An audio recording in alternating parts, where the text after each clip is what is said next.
Hey everyone, welcome to the podcast Rich in Love. I'm Jack Maddock, a relationship coach, and I've successfully coached thousands of people to attract their ideal partner.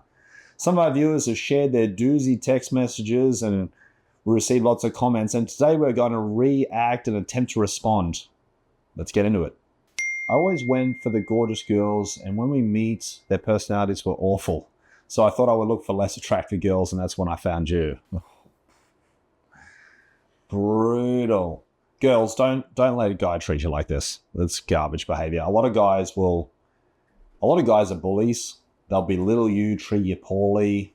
A lot of use this passive aggressive, weak, sort of disgusting sort of rubbish.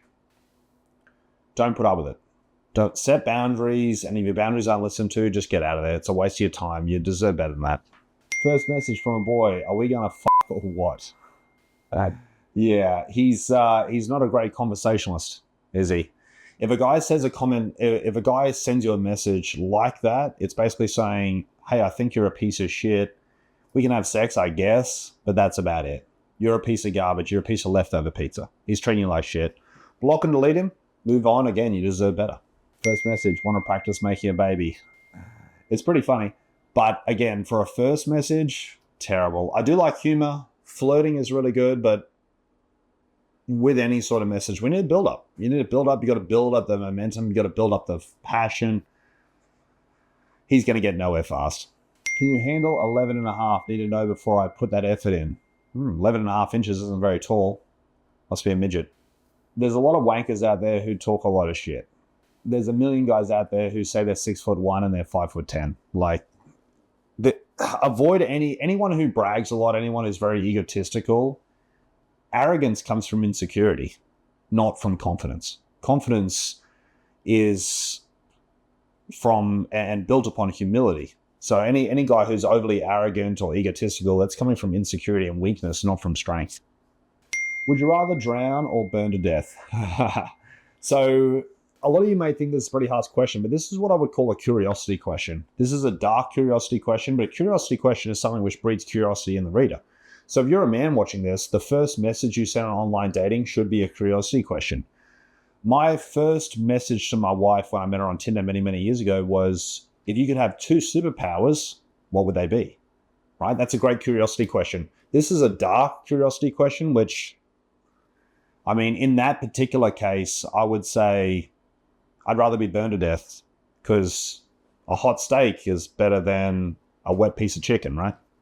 Use curiosity questions. They are great, but make them fun. Like if we were going to go on a road trip and you could pick one song, what would it be? If you could have dinner with anyone from all of history, who would you choose? Make it interesting and lighthearted, not, which one of your legs would you rather lose? It's, left, obviously.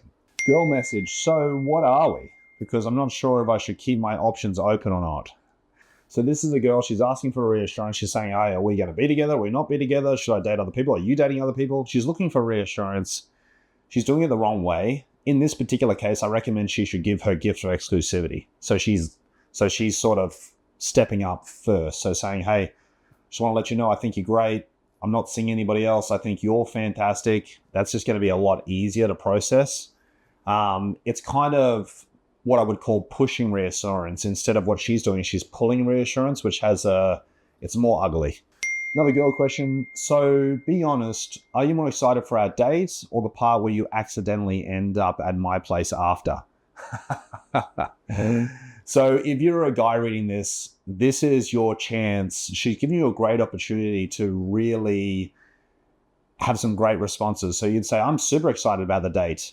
I'm not sure about going back to your place after we haven't even met yet. I think we should just see how the date goes. That's a great line, because then it's going to be a lot smoother. She's not going to think you're just in it for intimacy, and the chance of intimacy actually goes up.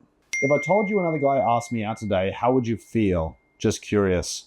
So again, this girl's looking for reassurance. Okay. She's testing you to see how much you care. A lot of guys in this case would say, well, you're very beautiful. I'm not surprised.